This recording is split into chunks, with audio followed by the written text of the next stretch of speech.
We hear bel canto all the time, but do we truly know what it means? It is more than beautiful singing. It is an entire sound world, a philosophy of voice, an art form that gave us some of the most breathtaking music in history and still shapes the way we sing. Let's go back to the beginnings, to the roots of bel canto, and perhaps discover that we are living through its rebirth. The term bel canto is a label applied after the fact. Singers of its high period never used it to describe themselves. It began appearing in the early 19th century with one of the first known printed uses in English around 1838, but only became widely adapted later in the century as writers and teachers looked back nostalgically on what they feared was being lost. They were naming a style rooted in beauty, elegance, and expressive purity. It valued style over fireworks, line over sheer volume, inner emotion over surface effect. Its hallmarks included legato, the seamless flow of sound, and portamento, the emotional glide between notes. Rubato shaped time for drama. Fil di voce spun off a line so fine it could fade to nothing. Cadenzas were moments of personal expression, often improvised within convention, daring the singer to risk. It was vocalism at its most human, discipline and vulnerability held in perfect balance.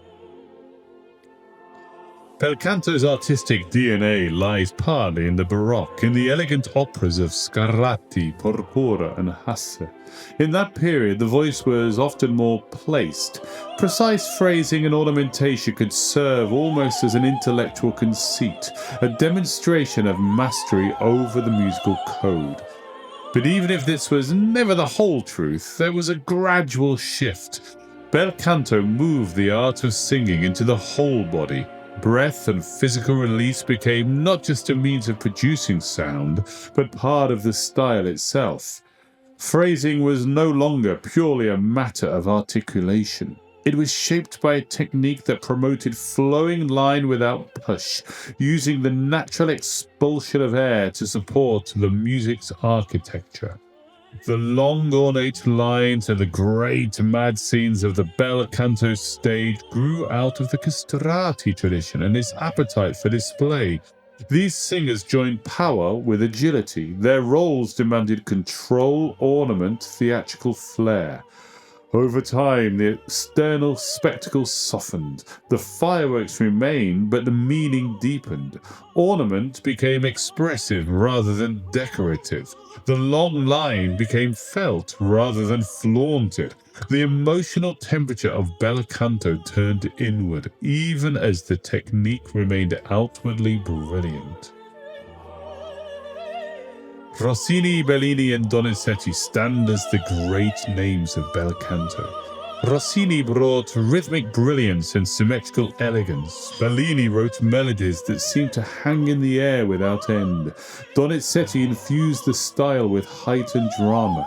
His heroines endure madness, sacrifice, and loss, always carried by the voice above the orchestra. Yet they built on the work of others.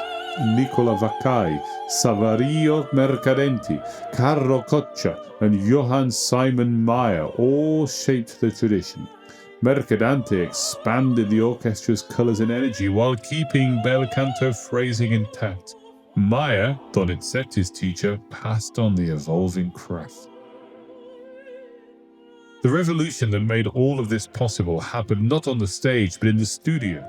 The great teachers of the age, Manuel Garcia the Elder, his son Manuel Garcia the Younger, Francesco Lamperti, Giovanni Battisti Lamperti, and Andrea Nozzari, built a technique from the breath upward. Castrati, such as Antonio Bernacchi and Nicola Porpora, had already laid the groundwork in the previous century, passing on methods that fused agility with beauty. They trained singers to treat the body as a resonating, breathing instrument. They spoke of inhalare la voce, inhaling the voice, where the act of singing feels like a continuation of the in-breath, holding the sound in poised suspension. They used appoggiare, leaning the breath, a physical engagement that connected the support muscles with the shaping of the phrase. This was singing as a whole-body art. The movement of the ribs, the balance between inhalation and exhalation, the suspension of the diaphragm, all shaped the emotional character of the line. Breath was not just fuel, it was part of the storytelling. The older masters even quantified the elements of style, types of portamento for connection or emphasis, measured vibrato for warmth or drama, phrasing shaped like speech with rhetorical breaths in logical places. Domenico Carri called messa voce the soul of music as early as 1810. Because the singers were built this way, composers could write differently. They could write phrases that floated for bars without a break, ornaments that needed breath, control like a violin bow, and dynamic shapes that swelled and receded with complete smoothness. Modern writers such as Peter Bernet in his Bel Canto, historische Aufführungspraxis in der italienischen Oper von Rossini bis Verdi have stressed that you do not simply sing what is on the page, you sing what lives between the notes, shaped by tradition, body, and imagination. At this point, if you are enjoying this kind of in-depth storytelling, you can buy me a coffee using the link in the description. And if donating is not possible, liking the video, commenting, or subscribing is a huge help. You can also join our Facebook group for singers and music lovers, link in the description. While singers refined their art, opera itself evolved. Orchestras grew larger, opera houses expanded, audiences demanded greater spectacle. Composers like Meyerbeer and Berlioz pushed for richer textures and more dramatic impact. The falsetto mix of the earlier tenors, the voice pharyngeo, gradually gave way to the stronger chest-dominant voce di petto to project over the orchestral weight. With Verdi, the voice had to be beautiful and powerful. He rooted his operas in Bel Canto principles, but filled them with real characters and heightened orchestral drama. The line was still shaped with care, but it carried new urgency and weight. Puccini, Mascagni, and Leoncavallo brought Verismo, opera steeped in everyday life and raw passion. Voices sobbed, shouted, and broke on stage. The orchestra carried as much emotion as the singer. Subtlety was often sacrificed for impact. Bel Canto, with its inner fire and restraint, faded from the stage. By the early 20th century, Bellini and early Donizetti were rarely heard. The style seemed destined for the history books. Then came revival. Rosa Ponselle's Norma at the Metropolitan Opera showed that beauty and power could coexist. Her voice was a phenomenon, a velvet-rich middle register that could expand into brilliant upper notes capable of floating a pianissimo high phrase or riding over a full orchestra with ease. Maria Callas, under the guidance of conductor Tullio Serafin, brought a different kind of miracle. Her sound was unique, dark, silvery and volatile, capable of knife-edge attack and melting pianissimi. She married impeccable technical command to fierce dramatic instinct. With Serafin's encouragement, she shaped Bel Canto not as a museum piece, but as a living theatre, full of tension, risk and emotional truth. Ponselle showed that the technique could still exist. Callas proved it could still electrify. Together they set the stage for the Renaissance that followed.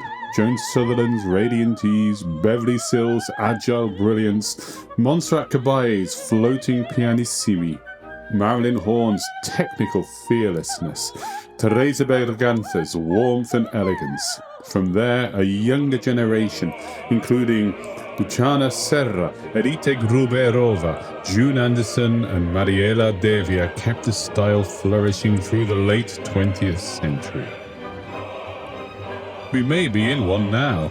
Today's singers train with technical precision and historical awareness. They master ornamentation, rubato, cadenzas and tone color.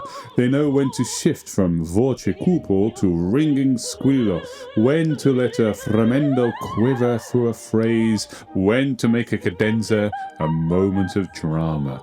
And crucially, they are rediscovering the physical techniques, the appoggio, the inalare di voce, the balance of breath and body that shaped the style in the first place. In our time, artists such as Dmitri Kholosovsky, whose Bel Canto Arias album brought rarely heard baritone repertoire in the style to vivid life, and Patricia Cioffi, Juan Diego Flores, Lawrence Brownlee, Pretty Yendi, Lisette Oropesa, Javier Camanera, Cecilia Bartoli have all carried the flame forward. Sierra's crystalline coloratura, Devia's unshakable legato, Flores's effortless high tessitura, Bartoli's dramatic flair and historical curiosity, each keeps the style alive in a distinct way. And among the rising stars, my friend Juliet Lozano, winner of the Audience Prize at the Callas Singer of the World competition, shows just how vibrant and compelling the next generation of Bel Canto interpreters can be. Thanks to recordings and scholarship, Bel Canto thrives, not sung as a relic, but as living drama. The line lives again. Bel Canto is not nostalgia. It is connection between singer and audience, sound and meaning, breath and emotion. It tells a story with beauty, intelligence and truth. It uses the one instrument that breathes, breaks, soars and consoles. If you love the human voice, keep exploring. The tradition survives because we carry it forward. Tell me your Bel Canto heroes in the comments, and if you have not yet subscribed, this is the moment. Let's keep the line alive.